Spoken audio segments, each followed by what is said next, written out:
Mas vamos falar de um outro assunto importante, a crise entre os Estados Unidos e o Irã, essa escalada de tensão que ganha novos capítulos a cada dia. No centro da tensão hoje entre os dois países está a queda do avião ucraniano que deixou 176 mortos. A pergunta que o mundo faz hoje é: o que aconteceu com a aeronave? Quem tem as informações é a repórter Nani Cox.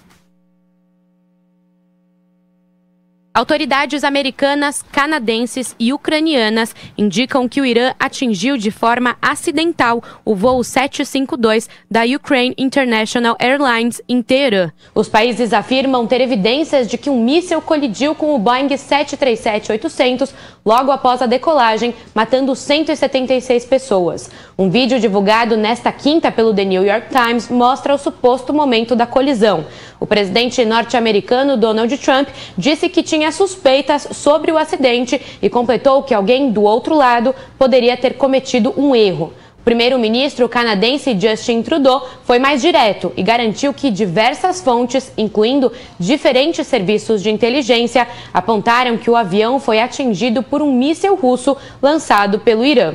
Já para a Ucrânia, essa é uma das 4 hipóteses levantadas nas investigações. O país não descarta a possibilidade da explosão no motor, uma bomba na cabine ou a colisão com um drone. Oficiais ucranianos já estão no Irã e vão investigar se há indícios de mísseis ou fragmentos que indiquem a colisão com outros objetos. O Irã nega que tenha causado a tragédia e diz que as acusações fazem parte de uma teoria da conspiração. A Agência de Aviação Civil iraniana afirmou que o avião registrou uma emergência repentina que não foi informada pela equipe de bordo. De acordo com o relatório preliminar, a aeronave pegou fogo no ar por causa de um defeito técnico. Sem dar detalhes, o Irã disse que vai enviar as caixas pretas para o exterior. A Ukraine International Airlines descartou falha humana e disse que o avião tinha menos de 4 anos e havia passado por manutenção no último dia 6. Pois é, hein, Adriles, de tudo que você andou lendo aí de ontem para hoje, o que é mais plausível? Qual é a teoria mais plausível, na sua opinião, hein? A teoria mais plausível é o que a gente vê na imagem. O objeto se chocou com o avião e é bastante provável que seja um míssil que o Irã tenha se equivocado, achado que seria um ataque americano. Isso demonstra exatamente o desastre que é. A gente preza muito pelo respeito às soberanias nacionais, né? Mas o desastre que é uma instituição que é favorável ao terror.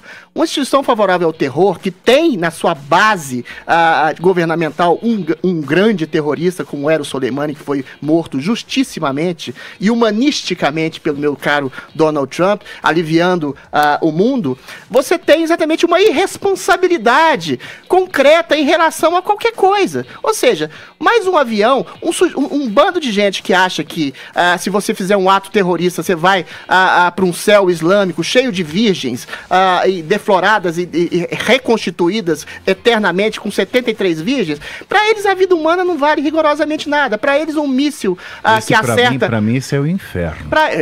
Mais ou menos. Para eles um míssil que eventualmente não acerta um alvo americano e simplesmente dispensa 173 vidas humanas, para eles não vale nada. Ou seja, isso legitima mais ainda a ação do Trump, se tudo ficar aprovado, e tudo indica que foi uma falha monstruosa do Irã abatendo esse avião.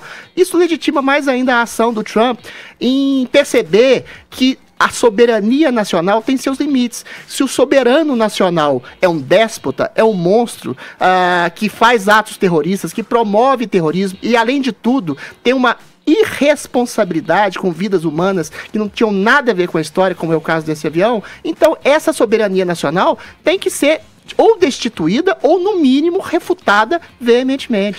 Pavinato, vamos lá, entrar no debate aqui com a gente. Essa história do... Tava esquisita, a gente né? tem medo de ir pro Rio de Janeiro por conta de bala perdida. Agora tô com medo de sobrevoar o Irã, com medo de míssil perdido. O espaço aéreo tá fechado, você não vai correr esse risco. Eu tenho um míssil perdido e é muito mais danoso. São 176 vidas, é uma tristeza. Mulheres, homens, crianças, civis, que não tem nada a ver com essa maluquice das disputas militares do Irã ser abatido talvez por um míssil acidentalmente lançado, que essa seria a melhor das hipóteses, né? Um acidente que lançou um míssil e abateu esse avião que saía ali de Teherã e ia para a Ucrânia. Ia para Kiev. Com ucranianos, canadenses e iranianos, franceses ali dentro, já é uma tristeza. E o ponto mais crítico dessa história é, se não foi acidental. Porque a gente tem 3 etapas, né, da posição do Irã nessa história. A primeira etapa é, não vou entregar a caixa preta a ninguém. E isso é mega suspeito, Exatamente. porque normalmente a fabricante do avião participa dessa apuração. Se você não tem nada a esconder também, você não tem e é que de prática, segurar. né? Não é, dessa vez. Não, é sempre assim. Aí o senhor não quer fazer por quê? O segundo momento é, venham todos para o Irã fazer análise.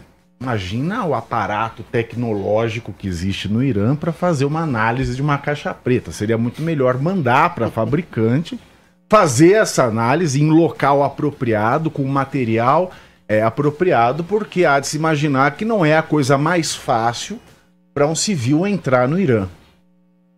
Não é a coisa, como não é fácil você entrar em Israel, para você entrar no Irã é pior ainda, não é? Quase tolhedor, dá vontade de ir embora quando você chega para fazer a imigração para poder entrar em Teherã. Enfim, agora tem esse terceiro momento que ele quer entregar a caixa preta para análise. Deve entregar, deveria. Ele tem que entregar, ele tem que fazer isso, é isso que vai responder. Porque não houve comunicado à torre, então descarta-se a possibilidade de ter uma falha. Falha perceptível, exato.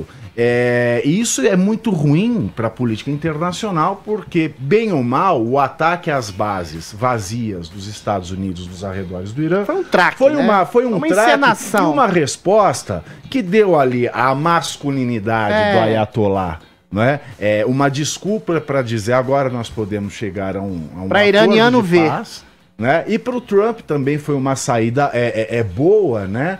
Porque foi um ataque que não gerou um custo monetário muito alto e um custo zero de vida humana. Um custo zero de vida humana. E que legitimou a ação dele. Isso levou para frente uma nova crise do petróleo, o que afeta o Brasil, aliás, porque isso aumenta o preço do barril do petróleo, faz o valor do dólar subir mais ainda, mexe com a inflação, aliás, hoje a inflação ela passou o centro da meta. Mas, ô Pavinato... E isso afeta a economia de países que giram em torno disso. Mas isso tende a meu ver, pelo menos no momento, a gente não sabe o que vai acontecer, a desacelerar esse tipo de crise do petróleo, porque provavelmente, como você bem disse, o contra-ataque iraniano foi um traque, foi para iraniano ver, ele sabe que não tem poderio bélico para enfrentar os Estados Unidos, sabe que não vai ter a chancela dos Estados da Rússia e da China para se rebelar contra os Estados Unidos. Os Estados Unidos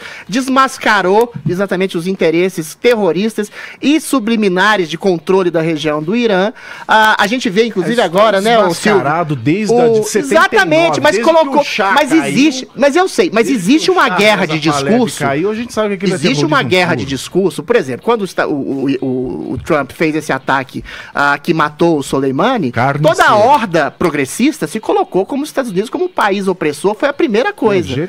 E o Irã exatamente como um coitadinho. Ou deixa eu jogar então aqui uma questão política, já que vocês já estão embarcando, né, nesse sentido, porque a Câmara dos Representantes americana, né, ela aprovou uma resolução para restringir justamente a capacidade do Trump de adotar medidas militares contra o Irã. Eu acho que esse é um ponto interessante. Mais um tiro de canhão no pé do Partido Democrata. De alguma forma tem ali, os caras tentaram colocar uma rédea. Mas até isso que você estava falando, que as pessoas queriam proteger ou falar bem do Soleimani, não foi o que aconteceu. Eu acho que a principal argumentação foi no sentido dessa liberdade de fazer esse ataque. É nisso que eu acho que mas o Soleimani também não tem liberdade de fazer terrorista. Deixa eu terminar, amor. Foi isso que os democratas que se opõem ao Trump abordaram. Ninguém questionou se ele era ou não uma figura terrorista. Todo mundo acho que estava meio em acordo dentro disso. Eu acho que o questionamento que surgiu e agora esse esforço foi em relação à autonomia de se tomar aí essa decisão.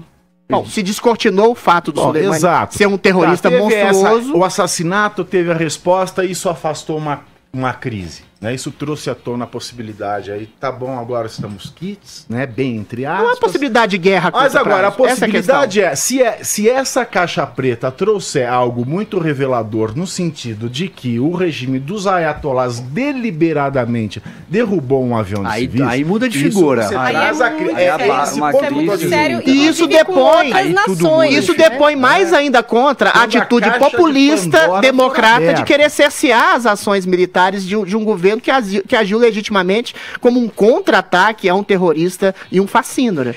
Aí tudo muda de figura. Eu acho que tem que ter até uma certa parcimônia. Agora. Tem que aguardar, porque derrubar um Boeing com 176 pessoas a bordo, de 7 nacionalidades, entendeu? Aliás, a maioria não, mas uma parcela significativa era do Canadá, eram canadenses. Não tem nada a ver. Né? Então, assim, eu acho que tem que ter uma certa parcimônia nesse sentido. Não sei se vocês concordam. Tem, claro, mas isso vai reabrir. Então, precisamos esperar, porque a gente vai ficar só em conjectura. Enquanto a caixa preta não for revelado, né, aquele conteúdo, a gente vai ficar girando em torno de só para voltar ao tema da Câmara Democrata, é o segundo tiro de canhão no pé, porque a ação do Trump, quer queira você goste ou não, ele descortinou mais ainda, como diz o Pavinato, um Estado autocrata e tirano e terrorista, descortinou a ação terrorista planejada pelo Soleimani, que foi justamente morto.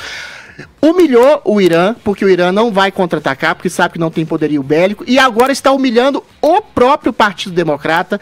Pela primeira vez, ele colocou um tiro de canhão no próprio pé quando fez o impeachment baseado em diálogos absolutamente, enfim, tolos. Ou seja, banalizou a instituição do impeachment, aumentou a popularidade do Trump e agora, pela segunda vez, tenta cercear a ação militar de um governo que agiu corretamente em todos os níveis nesse sentido de aplacar o terror mundial. Lembrando, Adriles, que em novembro ele vai às urnas. Exato. Céu de brigadeiro para a reeleição. De impeachment contra o Trump, eu acho que não foi um tiro no pé do próprio partido, porque o instituto ele é utilizado, ele vai chegar no Senado. Ele pode ser banalizado, eu acho que é muito mais sério um presidente mexer com a soberania nacional e tentar fazer acordos espúrios com outro país como a Ucrânia. Acho isso muito mais sério do que levar um bola-gato da Mônica Lewinsky. Eu acho isso muito menos sério. Sextou, é sexta-feira, olha exatamente. Só. Vamos lá, reta final aqui desse nosso primeiro bloco. Agora, essa medida nova de pedir para tolher a capacidade dele, falar, olha, você não tem capacidade mental, porque no fundo eles pedem isso. É insultuoso. Você não tem capacidade mental para tratar assuntos de guerra. Isso é o tipo de uma medida dessa passa, a Câmara ela passa a controlar qualquer presidente. Ela começa a falar, olha, ele não tem capacidade mental e emocional de tratar de assuntos financeiros ligados ao agronegócio. Pois é. Vira parlamentarismo, vira rainha da Inglaterra. Isso não passa, isso o Senado não deixa passar. A margem na Câmara foi pequena e o Senado derruba.